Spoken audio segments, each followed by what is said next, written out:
Good morning, everyone. I'm Linda, and I'm with Hooks and Threads, and we're a new channel. In this little small community, we talk about Jesus, and we talk about our daily lives, and our videos are in real life form. They're not fake, put on for a show.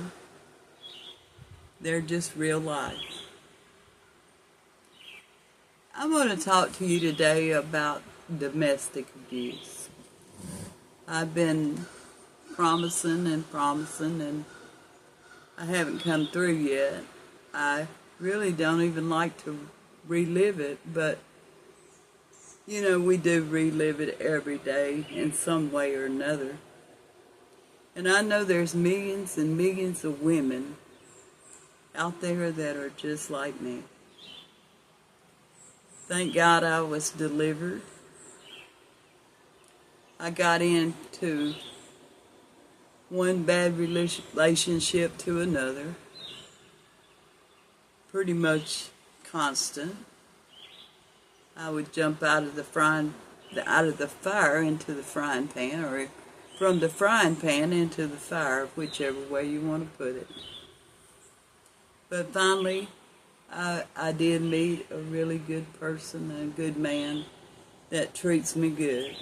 I can truthfully say that. Do we have disagreements? Sure, we do. Not very many, but yeah, we do. They're far between, thank God. But I want to talk to you today about that.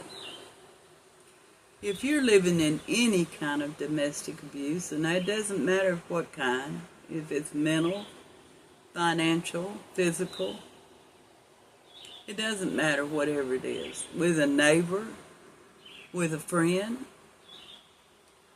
abuse happens in all kinds of situations. So I want to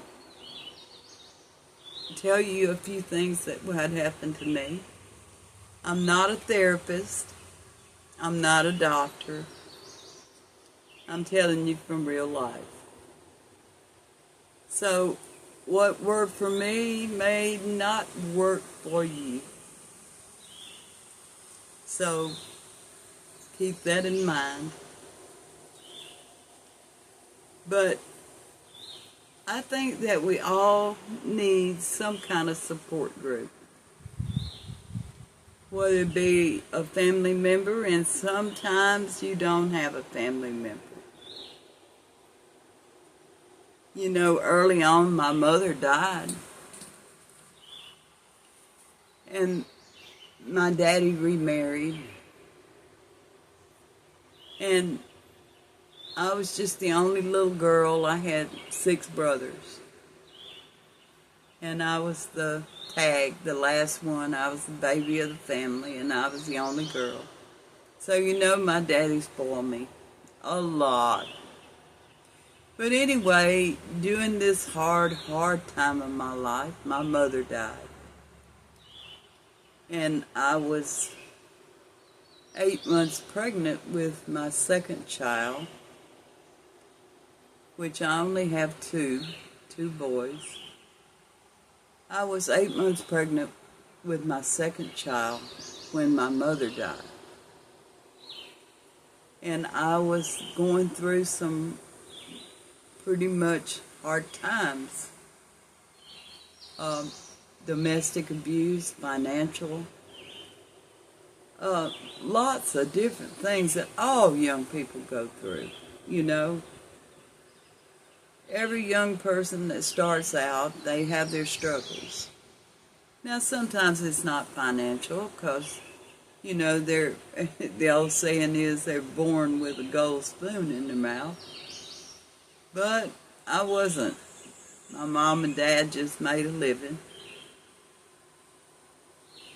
And we didn't have a lot of money. My mother and daddy didn't, so I wasn't born with a gold spoon in my mouth or a silver spoon, as far as that goes. But Anyway, back to the rabbit trail. It seemed in those days, I was a young girl. I got married when I was 15 years old. So I had a lot of growing up to do. I did go back to school and got my high school diploma, which I was so very proud of. Eventually I did go to college for a couple years. And I was proud of that. I was proud of any accomplishment that I did. But back when I was struggling so hard, and what I remember so vividly in my mind is that no matter what I did, I could never please.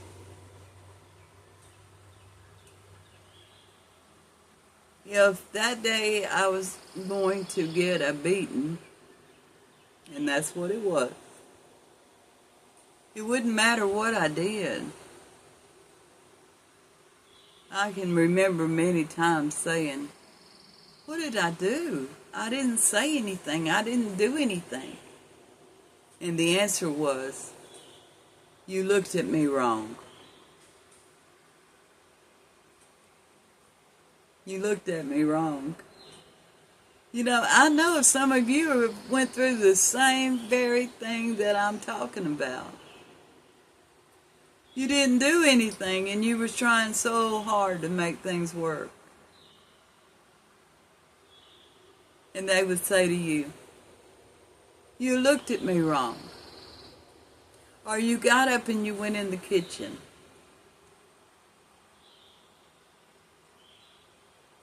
A lot of our fights was because of abuse on my children. I could not deal with my children being mistreated.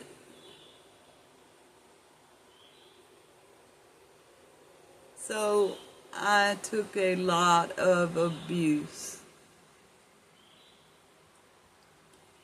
I loved my children. I would have died for my children.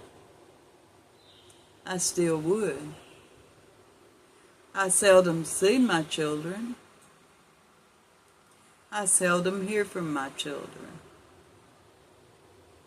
But I love my children. I'll never stop loving my children. When I die, they'll bury me loving my children. And if someday that my children is watching this, I want them to know that I fought for you then, tooth and nail, and I'd fight for you again today. And I know my children have their own lives, and just like your children have their own lives. And sometimes it just doesn't include you. So we have to face that, and one day I'll make a video on that, several videos, because it would take a long time to cover that.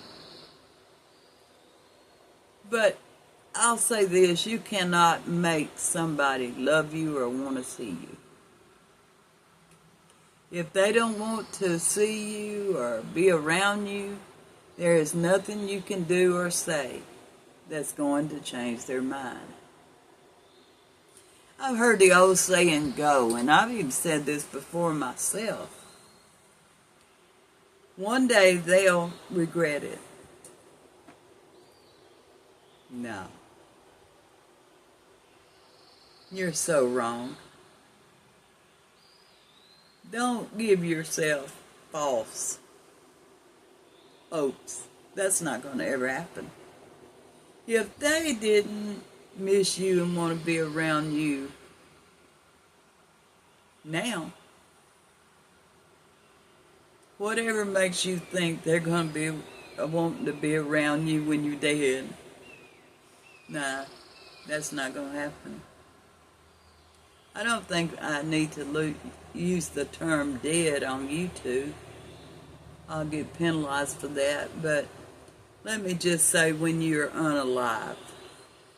That's a little better description for it, I guess. But anyway, as I went into this abusive relationship, and I told you before, I jumped in and out, I would get out, get a place to live, get my children situated, and the next thing you know, I'm sorry, I'd go back. And it might be a month, maybe 2 months. It was going to be right back to the same thing again. And that happened over and over and over. But my advice to you is this. If there's any way that you can put up a little money if you work, you know, if you can get a hold of a little money every now and then, put it up. You know, maybe you don't need it right then. Put it up for a rainy day. Put it up for an emergency. Put it up. Because not all of us have family that's going to help us. Sometimes we find that we're just alone. Sad, but it's true. Put you some money up. Take care of your babies. Don't run off and leave your babies. I know so many, more especially women, they fight in court to get their children, and the next thing you know, they've left their children. They left them with a family member, or they left them with a friend. They left them with a neighbor and they never came back. You can't even imagine how much this effect it has on your child. Even small children, they want mama. They love daddy, but they want mama.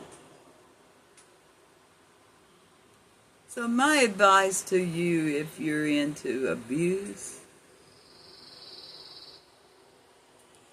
and I'll say this, that to be abused, you don't have to do anything.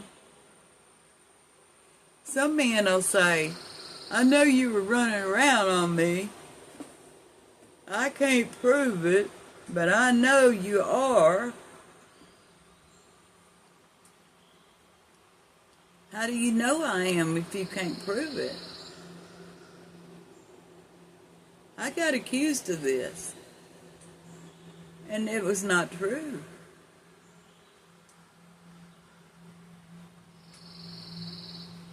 But a lot of women go through this, and I know that some of you that are listening has went through this.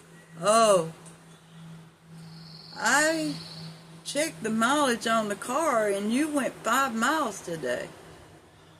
Where did you go? Well, I might have went to the school, you know, or I might have went to work and come back and detoured to the grocery store, you know, whatever. But all this happens with abuse. There's so many different kinds of abuse. You know, you can have a friend that wants to control you. Control you what you think. Control how you do things. And all I can tell you is stand up for yourself. Don't let anybody manipulate you like that. You know, you're grown. Grow up. Don't let people do that to you. And the people that's in a really abusive relationship, and they think, I have to stay in it because I have nowhere to go. My children wouldn't have a home, wouldn't have no place to live. Oh, let me tell you, this is really real. And this is why so many women stay in abusive relationships. For their children. And then when their children grow up, they don't want to have nothing to do with them. Now make that make sense. I mean, ask yourself, you took beatings after beatings and after beatings, and you stayed and made a home for your children. But on the other hand, your children might be better off if you just found a way out and away from that. So I can't tell you what to do in your own relationship because everybody's is different. And I'll stress this more than anything else. Be safe. There is so much meanness going on nowadays. Be safe in everything that you do. Everything. And men too. They get into abusive relationships. I know it's not as much as women do, but it does happen. And so I want to just stress to you to be very careful in whatever you're doing. Because that is the utmost importance.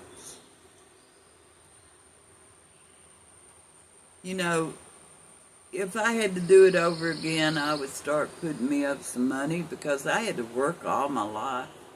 I worked and raised my kids. I'd start putting me up some money. If it wasn't anything but $10 a week. And let me tell you something, I had a good paying job back in the 70s. I probably made $100 a week.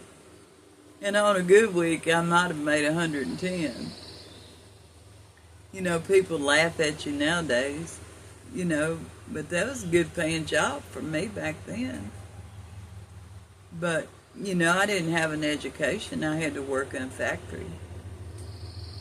Later on in life, I did get an education, but it was later on when my kids got grown. I can remember the first pair of Reeboks I ever owned in my life, and that was after my kids got grown. Because we always put our children first. And I know you do too. And maybe at one time or another, you had to leave your children. All these things happen. And nobody needs to be judging. Because let me tell you, everybody's got some skeletons in their closets. But I'll say this, if you lean on God, ask God every day to be with you, lead and guide you. I know He will. I know He protected me, and He protected my children. Through everything I ever went through, God has always been there. I've been through some really bad times. When I lost my parents, I thought that was horrible. But I lost my husband to cancer in 2008. And Jim was a good man, and he suffered many years. Well, about 3 years. And he was on hospice, and I had to quit working to stay home and take care of him. And I had one son that really helped me a lot back then. And that meant the world to me, and it still does. But Jim was very independent. He liked to do things himself. And he would just get up and try to do all kinds of things, and then he would fall down, and I'd have to get the paramedics to help me get him up, you know. But let me tell you something. When I lost my husband, my whole world come crashing down. I thought my whole life was ended completely. And about a year later, I met John, and I married John. Thank God. Because when I lost Jim, I just didn't know how I was going to make it mentally. But God. He brought me through it. He brought me to the fire one more time. Amen. I'm going to end this video because it's very hard for me to upload a video after about 22 or 23 minutes. It just sits there and spins and spins. So I'm going to end this video. I'm so glad that I got to come into your home, or into your phone, into your job, into your life. Please like, share, and subscribe if you can. I have a new channel. And John is not here today. He's gone to get a flat fixed on the truck. We got a flat after we got stuck the other day. Whoa, we probably picked up that nail at the dump, actually. But anyway, he's gone to get the tire fixed. So if he was here, you'd be hearing him talk to the dogs. We have 2 dogs, Pork Chop and Stormy. They think they're people's. Okay, thank you for letting me come into your life. I'll see you next time. And Mike, Sherry Pie, I hope Mike's doing better today. We've been praying for y'all. I love everybody. Thank you again. And God bless until next time.